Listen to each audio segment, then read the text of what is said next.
Assalamualaikum warahmatullahi wabarakatuh. Saya Apriliani, Snabik L1311911 akan mempresentasikan buku dari saya, yaitu yang berjudul Analisis Kimia dari Serat Kayu Bangkal sebagai alternatif bahan baku kayu bangkal. Masyarakat umumnya hanya memanfaatkan kulit bangkal sebagai bahan baku berat dingin, sedangkan kayunya hanya sebagai kayu bakar, sehingga pemanfaatannya belum maksimal.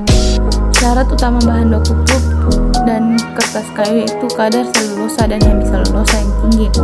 Kadar lignin dan ekstraktif yang rendah dapat mempengaruhi rendemen dan warna kertas, serta serat yang panjang dan dinding sel agak tebal akan mempengaruhi kekuatan kertas.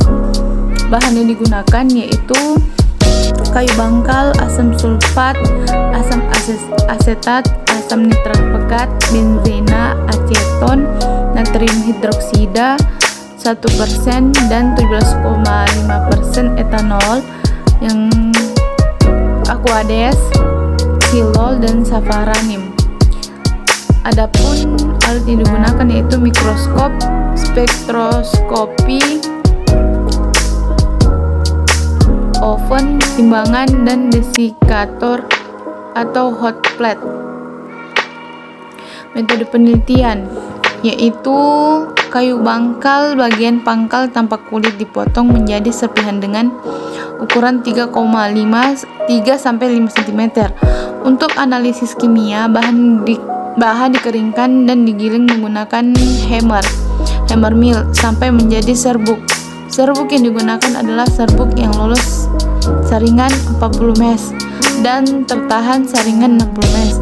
Sampel untuk pengukuran dimensi serat dipotong seukuran batang korek api dan dimaserasi dengan menggunakan metode Full Z. Analisis sifat kimia. Kadar ekstraktif larut air dingin dan air panas dilakukan dengan menggunakan standar TAPPI T207 OM88. Kadar ekstraktif larut NaOH 100% dilakukan dengan menggunakan standar TAPPI T212 OM88. Kadar ekstraktif larut alkohol benzena dilakukan dengan menggunakan standar TAPPI T4 meter 4 sampai 59. Kadar ekstraktif larut aceton CH3COH3, hemiselulosa, lignin, selulosa, dan holoselulosa berdasarkan penelitian Hakwe, Barman, Kim, Yun, dan Cho. Pengukuran serat dimensi. Pengukuran dimensi serat dilakukan dengan menggunakan mikroskop yang dilengkapi mikrometer. Dimensi serat yang diukur yaitu panjang serat, diameter serat, tebal dinding sel, dan diameter lumen. Pengukuran dilakukan pada 50 serat, kemudian dihitung retanya. Pengukuran dimensi serat dilakukan untuk mengetahui nilai turunan serat sampel. Hasil turunan serat digunakan untuk menentukan kesesuaian bangkal sebagai bahan baku pulp.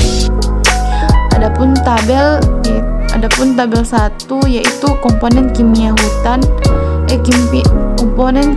kayu hutan sekunder Kalimantan Selatan dan jenis kayu yang umum digunakan untuk bahan baku pulp. Hasil pembahasan yaitu yang pertama komponen kimia, yang kedua anatomi kayu, yang ketiga spektroskopi inframerah, dan yang keempat color checks. Kesimpulan.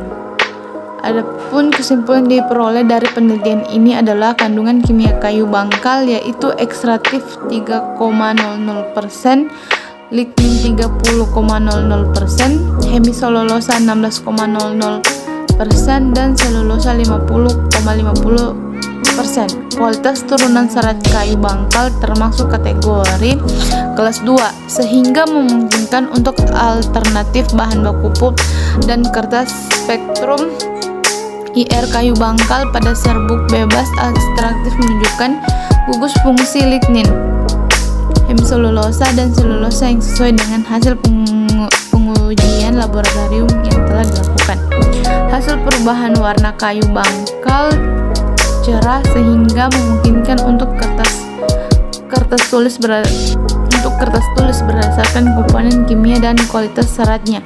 Kayu bangkal dapat dijadikan bahan baku pulp dan kertas. Kayu bangkal bisa digunakan untuk bahan baku pulp dan kertas sehingga perlu penelitian lanjut tentang kualitas pulpnya. Sekian dari saya.